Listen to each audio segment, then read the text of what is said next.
Φόβοι για εξωγήινους προκλήθηκε από ένα αξιοπερίεργο γεγονός.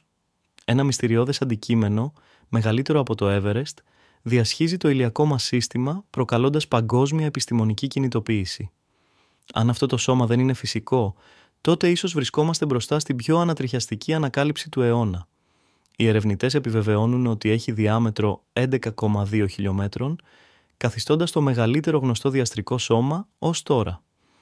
Το αντικείμενο κινείται με ηλικιώδη ταχύτητα 130.000 μιλίων την ώρα, γεγονός που εγείρει ερωτήματα για την προέλευσή του.